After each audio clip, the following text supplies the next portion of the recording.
Howdy everyone, welcome back to Wobble Enjoy Sports. If you're new around here, hope I can get you to consider to like the content and subscribe to the channel. But if you are a regular around these here parts, thank you very much for the continuous support. The penultimate week of the 2024 BMD Premiership is forthcoming, and in the first game to kick off the weekend, we've got a team that is down towards the bottom of the ladder, but there's still a mathematical chance of featuring in finals footy inside that top four. But they must win this weekend, and they need to rely on a couple of different results to go their way. Whereas for the other side, well, they're sitting pretty on top of the BMD Premiership ladder, even though they had their first loss of the year last weekend. So what are they fighting for with only 2 weeks to go? Well, they're fighting to lock up the minor premiership this weekend. Mackay Cutters versus the Brisbane Tigers to kick off Respect Month in the Queensland Rugby League. And looking at both of these sides, especially the Mackay Cutters, if we don't show the Brisbane Tigers a bit of respect going into this game, even though it's almost a first versus last contest, might get run over the top of. So let's preview the Cutters versus the Tigers.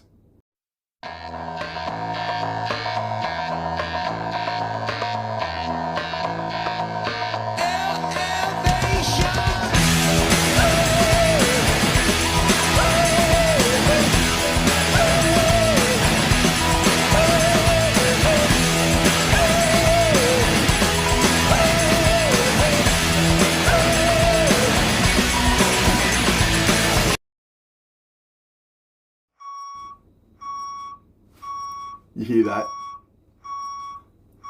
That's the truck backing up, about to drop a hell of a lot of news and team list changes onto me fair dinkum.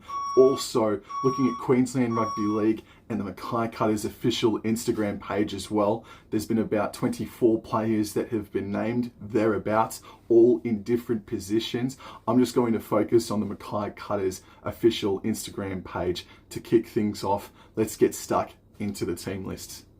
This Saturday, 1 p.m, the Cutters host the Brisbane Tigers. This will be the Tigers' first ever trip to BB Prince Stadium. This will be the second match between the Cutters and the Tigers, and on their first encounter, or in their first encounter, the Cutters won down in Brisbane 48 points to 4.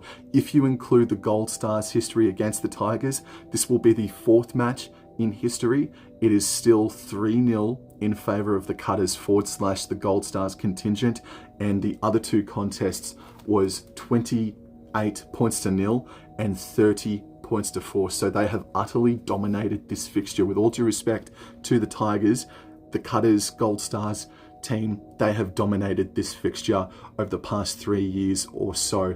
Alrighty, now the team list for the Mackay Cutters, the back three: Crystal Blackwell, Libby Sura and Ebony Rapstrand-Smith. Libby Sura coming in for Kim Hunt, Shania Power and Jasmine Peters. Peters will be the captain this weekend. The halves pairing: Kayla Shepherd and Emily Bella shifts from jersey 14 into the halfback role. The forward pack: Stitt, Ford and Mara. The back row: Best, Long and Lillian Yarrow makes her first appearance for 2024, her first appearance in a very long time. Exciting to see her roll around the paddock again this weekend. On the interchange, a Queensland Cup BMD Premiership debutante, Peyton Johns, will come off the bench in jersey 14.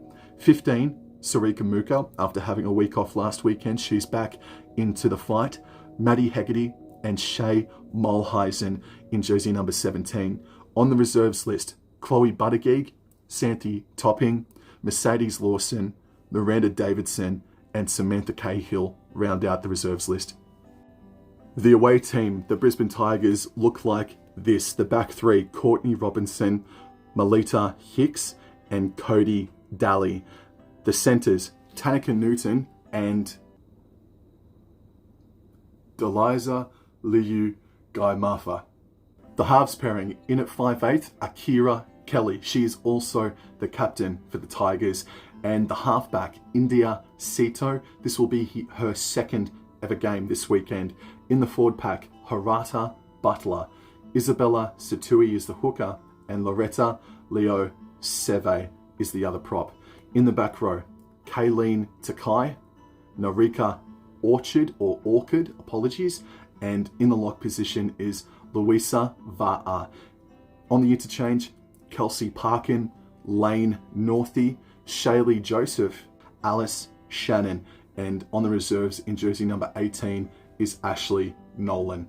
Now, legitimately, between the mass changes with the Mackay Cutters and then just the Brisbane Tigers themselves, this is me walking into the great unknown, trying to preview this contest. It's a little bit difficult because the Brisbane Tigers, I've only seen one game of them this year, and that was that pretty cracking game against the Western Clydesdales, where it ended up being a 20 points all draw. So besides that contest and besides the glimpses of the players that I got in that game, I really don't want to be blowing smoke up anyone's ass and wasting my breath sort of a thing. You know, I don't want to say the wrong thing by accident, as sometimes I do tend to do. And then the Mackay Cutters as well, with all due respect, obviously, but it is their second string side, basically. But in saying that, I've seen all the talent that has come through so far. There's obviously talent there that has yet to debut. So yeah, there's a little bit of unknown in the Mackay Cutters this weekend. So this is a really hard preview to give, but I do have stuff to point out though. Obviously, the mass changes: Chester, Tillett, Peacock, Barnu, Kim Hunt, just to name a few. Marco Peters, unfortunately having to leave out. Now, when I first saw the team list, I thought it was Coach Marco Peters saying, right, we're going to rest half the team this weekend, the other half the week after. And then I saw just a spot of information that said Cutters, mass changes because of mass injuries, and there's nothing else after that. So I obviously recognize and understand that probably they want to keep things in-house, but just for a fan sitting on the outside, it's like, what is going on? I've seen a lot of the talent already for the Cutters over the past couple of seasons, and you know, in faith I put into them, in trust I put into them, sort of a thing. I really hope that all the ladies are sort of just having a bit of a break, and I hope that nothing's actually been broken. So for the Brisbane Tigers themselves, they're not 100% full strength. They're missing their regular starting halfback. We've got India Sito playing her second ever contest this weekend. She debuted last weekend, so she faced the South Slogan Magpies that had a Shante Kirioratu and Ivania Polite in it, and now she's going up to Mackay as well. So off the frying pan and into the fire goes India. And then Shannon Marto, she missed, I think, the first game of the year, and then she had 5 games in a row. Now, including this weekend, she's missed a fortnight of footy. What a shame she's not playing this weekend. I'm joking, by the way, I'm joking. It is a shame that Shannon Marto's not playing. It would have been really cool to see her going up against the Mackay Cutters for sure. It would have been awesome to see.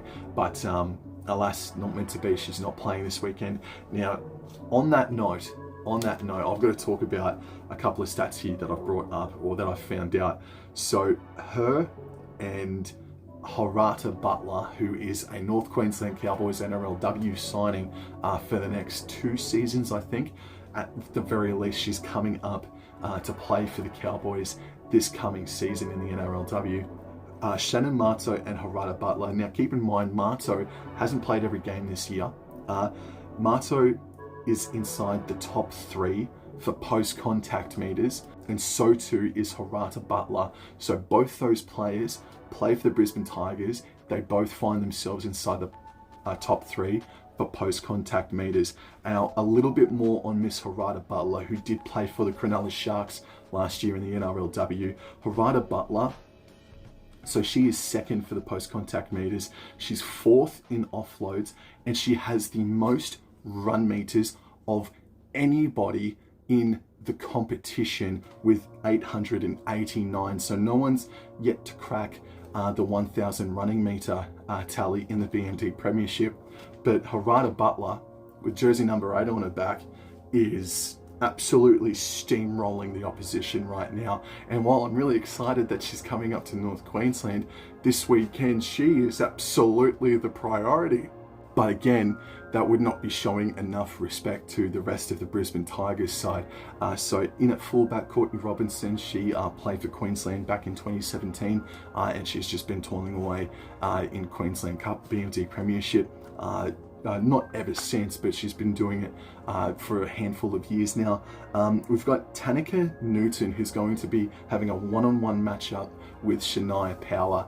That's going to be a cool little battle because Tanika Newton did some fantastic things and was an enormous reason as to how and why the Tigers got that 20-all draw against the Western Clydesdales. Also, Tanika Newton being selected to play for the First Nation Gems just recently in the Women's National Championship, approximately 6 weeks ago now or so.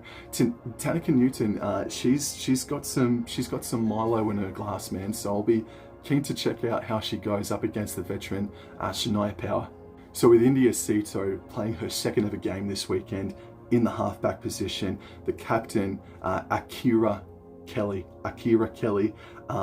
she made her debut this season back in round one, and man, much respect to her. Like, again, I've only seen just that one game, but Miss Kelly, for her debut season, she is at the moment first for try assists.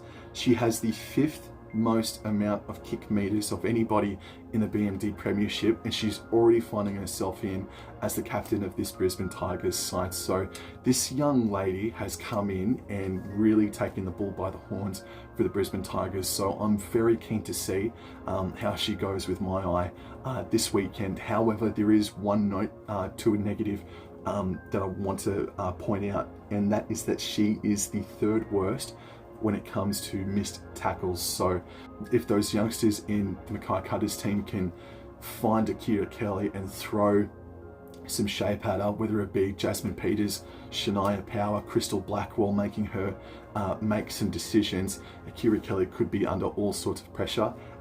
So a little bit more about the Brisbane Tigers as well.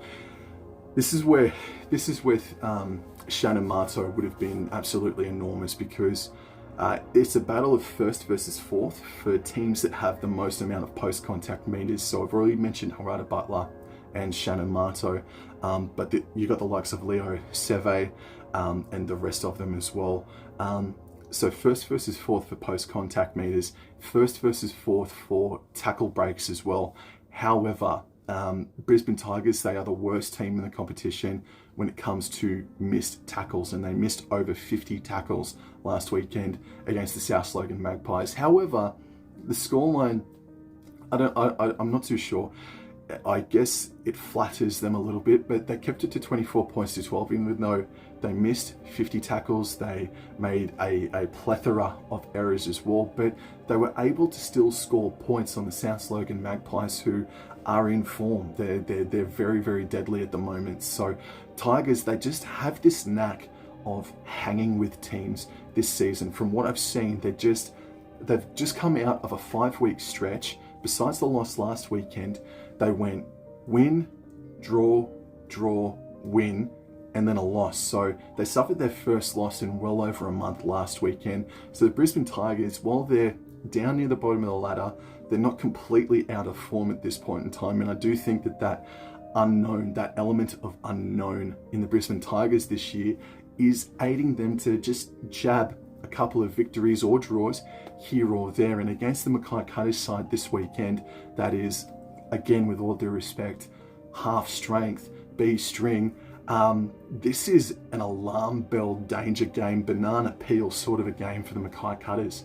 And just to add one more thing as well, so not only are they the worst team, the Brisbane Tigers, for missed tackles, just for the official number, it's 267 to 160.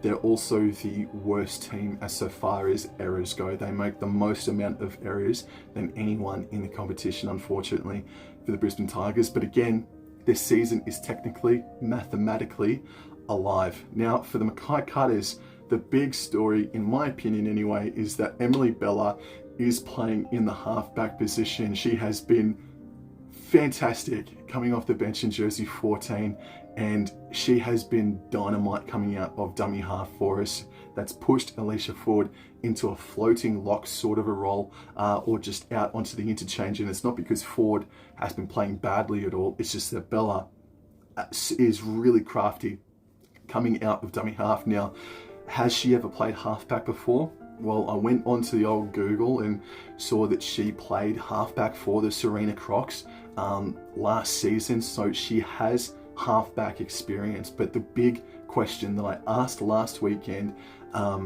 was the kicking game, because if Akira Kelly is sitting inside the top 5 for most kick meters, we've now got Emily Bella and Kayla Shepherd as a halves pairing.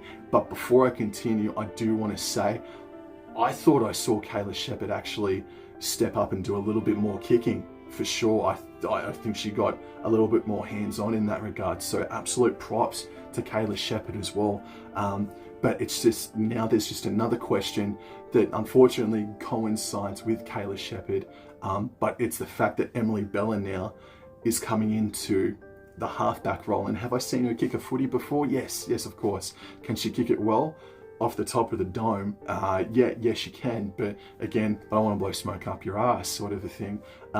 So I trust that Emily Bella is definitely crafty enough. Again, there's a certain sort of stature, posture that she has when she plays the game. She plays it with a lot of respect, I feel. I've said that word so many times, but I really do mean it. Like, she just plays this game with a fair bit of integrity, does Emily Bella.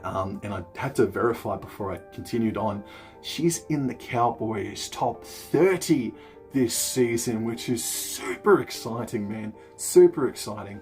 But that's a huge watch for the Mackay Cutters this weekend. And then the forward pack, you've got Mara and Stitt starting. Seen plenty of Mara and Stitt. Super solid. Are either of them an S.A. Banu? No, but that's fine. They've worked with S.A. Banu before and held their own, so am I afraid that they won't do the job? No, not at all. Not at all. Stitt and Mara, bring it on. The back row, Shelley Long and Montana Bess. Do I think that they can do the job in the second row? Yeah, I've seen enough from them for sure.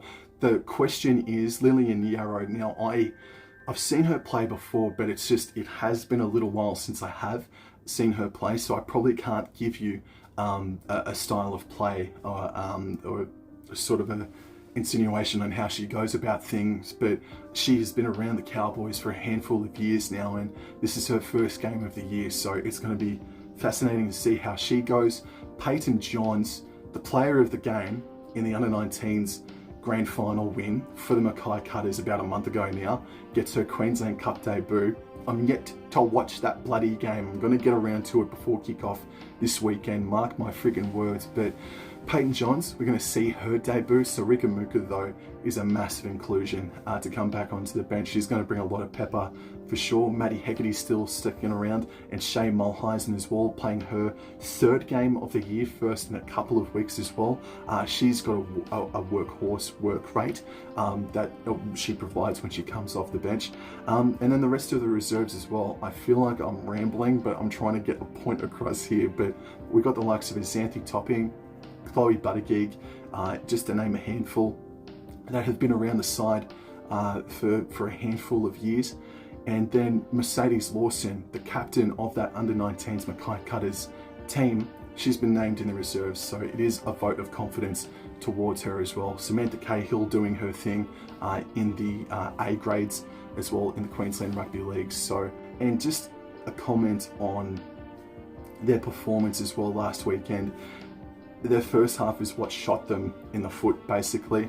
Kickoff happened and the error occurred, and then it was penalty and error, penalty and error, and it was unfortunate to see. But then when they finally started to cool things down and have that ball stick to them, they look super dangerous, man.